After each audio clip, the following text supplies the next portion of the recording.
Jusqu'à 9 heures, Good Morning Business. À 8h16, Thierry Breton, commissaire européen pour le marché intérieur, en charge du numérique, de l'industrie et des services. Je pourrais rajouter la défense de l'espace, de l'audiovisuel et du tourisme. Exactement. Vous savez, bon, merci Thierry Breton de votre fidélité et d'être fidèle à la matinale de Good Morning Business. On a évidemment beaucoup de sujets à aborder avec vous. Ça s'accumule. Là encore, ce week-end, blocus du Royaume-Uni. Un peu en ordre dispersé, non, en Europe ? Non, on ne peut pas dire ça. Encore une fois, nous sommes un continent. Et je rappelle que les décisions de politique de santé sont prises uniquement par les États membres. C'est un peu comme aux États-Unis, c'est un autre continent. C'est pas la Maison-Blanche qui décide quand il faut fermer l'Arkansas, le Nevada, le Kentucky ou le New Jersey. Ce sont les gouverneurs. C'est pareil chez nous.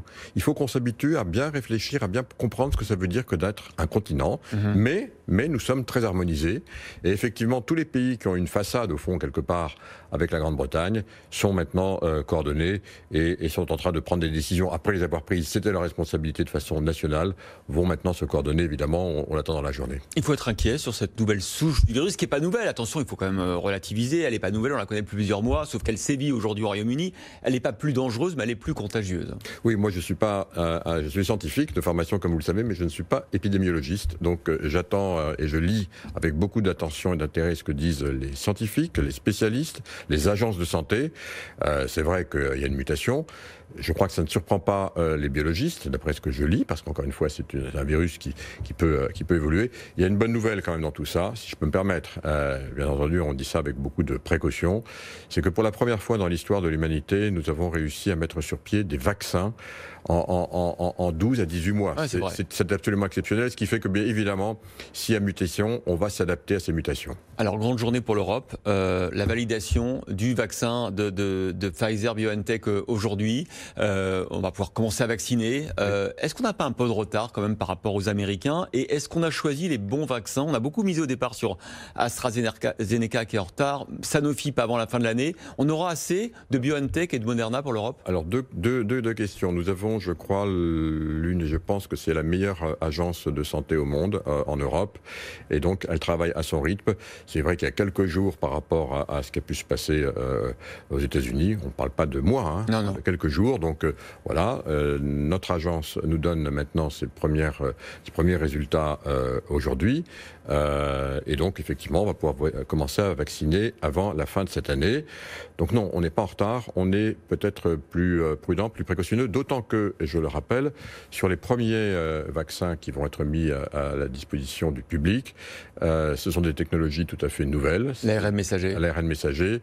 Donc il était quand même normal, évidemment, de prendre des précautions. Alors maintenant, la Commission européenne a mutualisé ses efforts et sa capacité d'investissement et de négociation. C'est aussi ça, l'Europe.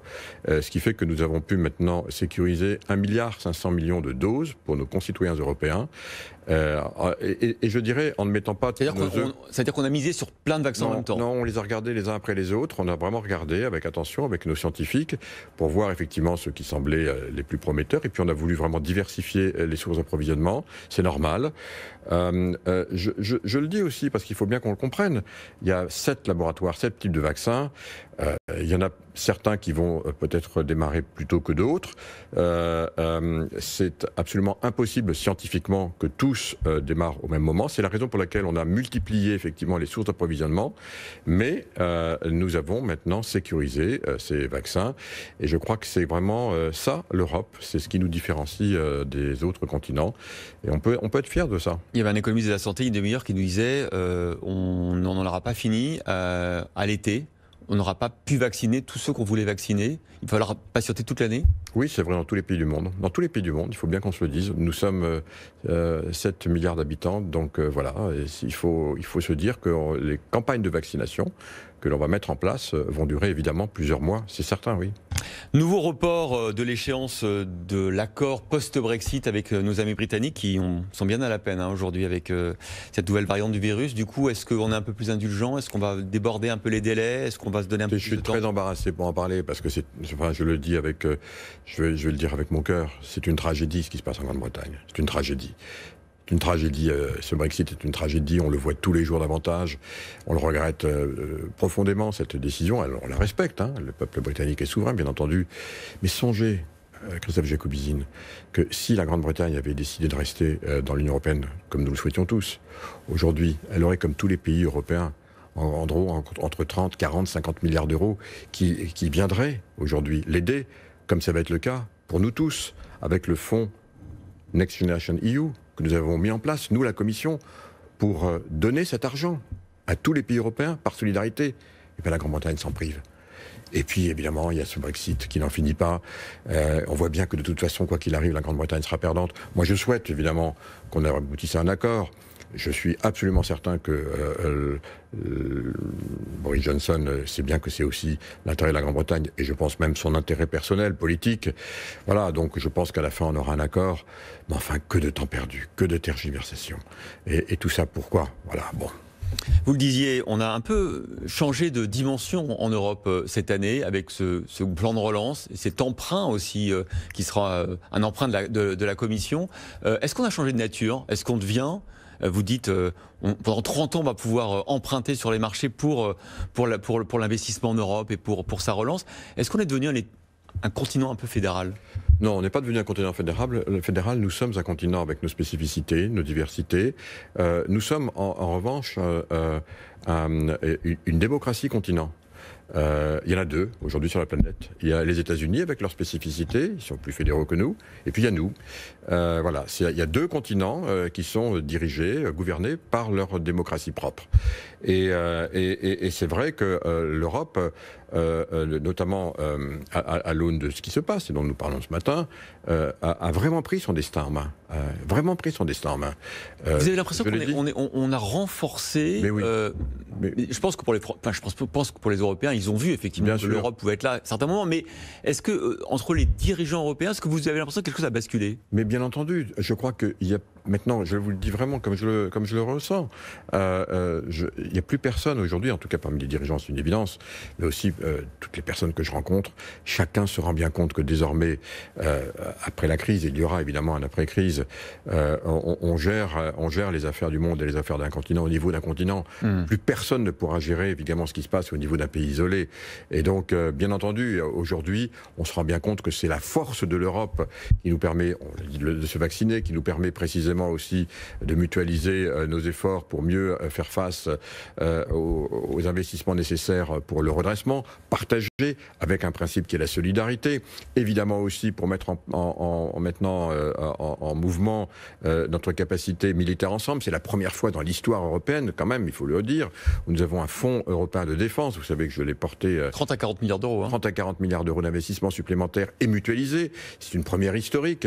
On est la deuxième puissance spatiale. On va investir massivement. Je pousse énormément pour avoir une constellation de satellites autonomes qui nous permettra d'avoir des communications à la fois partout en Europe, accès à Internet, mais aussi crypté avec des technologies quantiques. Enfin oui, l'Europe n'est plus naïve. L'Europe sait très bien, nous savons très bien qu'il va se passer, qu'il se passe aujourd'hui un affrontement qui va durer évidemment entre les États-Unis et la Chine. Eh bien non, l'Europe ne sera pas le terrain de jeu de cet affrontement-là. L'Europe fait entendre sa voix sur des raisons qui sont des raisons de souveraineté industrielle et technologique. Est-ce que, du coup, cette stratégie de souveraineté, de relance industrielle, d'investissement, on a parlé de l'hydrogène, de l'intelligence artificielle, des nanoparticules, est-ce que tout ça a un prix? C'est-à-dire, est-ce qu'il faut se dire que la stratégie qui était jusqu'à présent, d'avoir un marché unique pour que les prix pour les consommateurs européens soient les plus bas possibles et que nos accords avec l'extérieur soient le plus favorables aux consommateurs, est-ce que ça, ce n'est plus la priorité de l'Union?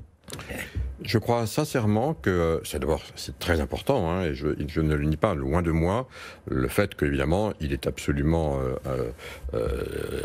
important, significatif que les consommateurs que nous sommes puissions avoir accès à des offres variées et à des prix avantageux et compétitifs. C'est une évidence. Seulement derrière les produits, il y a des entreprises industrielles ou de services. Et c'est vrai qu'on se rend compte, notamment à l'occasion de cette crise, qu'il faut accroître la résilience du continent européen, et bien que pour cela, il faut aussi être capable de mieux négocier, effectivement, avec tous ceux dont nous dépendons.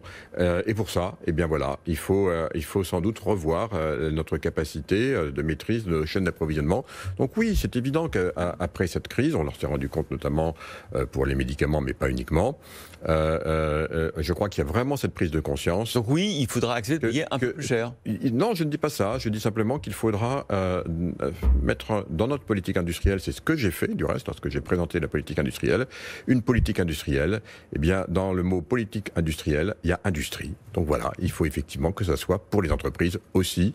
Et nous avons une pente à remonter, donc j'aime bien emploi. Ça veut dire quand on examinera des deals anticoncurrentiels, le critère du prix au consommateur ne sera plus le critère unique. Il a souvent été. On a souvent interdit des deals de concentration parce qu'on avait peur que ça augmente les prix pour le consommateur. Ce qui est certain, c'est que la notion même de marché pertinent, ce qu'on regarde, va changer. Va changer. Bien entendu. Last but not least, évidemment, ces règlements sur le numérique que vous avez porté la semaine dernière. On en a beaucoup parlé, bien évidemment, ici. Oui. On va rappeler très vite, hein, il y a deux aspects. Le premier, c'est d'inciter, de contraindre les plateformes à agir plus vite quand on leur fait des signalements. Et le deuxième, c'est à faire en sorte qu'elles n'étouffent pas la concurrence dans l'œuf. Oui, encore une fois, ce marché n'avait pas été régulé depuis 2000. En 2000, c'était la directive e-commerce, on s'en souvient. La quasi-totalité des grandes plateformes qui structurent désormais ce marché n'existait pas. Donc ça s'est passé en 20 ans sur une directive qui s'appelait la directive e-commerce, qui était balbutiante, elle n'avait pas du tout anticipé tout ce qui passait. Donc il s'agit tout simplement de mettre un peu d'ordre. Et encore une fois, c'est fait contre personne, c'est fait pour nous les Européens, pour effectivement garantir l'exercice des règles de droit qui fondent notre vie ensemble, notre vie en commun dans l'espace physique. Il faut tout simplement que ce soit transposé dans l'espace, ce que j'appelle l'espace informationnel, l'espace numérique. C'est-à-dire que tout ce qui est interdit dans l'espace physique doit être aussi dans l'espace numérique. Et donc on donne des obligations aux plateformes de pouvoir répondre, je dirais, en fonction des infractions qui sont commises et qui seront signalées, avec la célérité, qui est la célérité identique dans l'espace physique. Ça, c'est pour les contenus. De le faire dans l'espace numérique. Et ce sera fait, c'est pour les contenus. Et pour l'organisation du marché. Est-ce que vous allez avoir un nouveau rôle, Thierry Breton, dans l'organisation du marché? Vous allez pouvoir maintenant, a priori... Et c'est effectivement moi qui le ferai, puisque c'est une réglementation du marché intérieur. C'est moi qui donneront l'autorisation, donc, ou non, à ces plateformes d'exercer, en fonction de leur capacité, qu'elles nous auront démontré, de suivre notre code de la route dans cet univers, si vous permettez l'expression, numérique. Et le deuxième acte, qu'on appelle le DMA, lui, c'est effectivement une organisation, je dirais, des nouvelles règles économiques pour éviter, évidemment, des abus. On en voit énormément. Il n'y a pas que nous qui les voyons. Regardez ce qui se passe aux États-Unis. Il y a 46 États qui sont contre maintenant ces pratiques, qui sont des pratiques évidemment anticoncurrentielles. Là encore, on va les mettre en place ex ante, c'est-à-dire avant même de constater les infractions, on va mettre ces obligations pour éviter, évidemment, ces distorsions de concurrence qui sont flagrantes pour tous. Merci beaucoup Thierry Breton, commissaire européen, d'avoir été notre invité ce matin.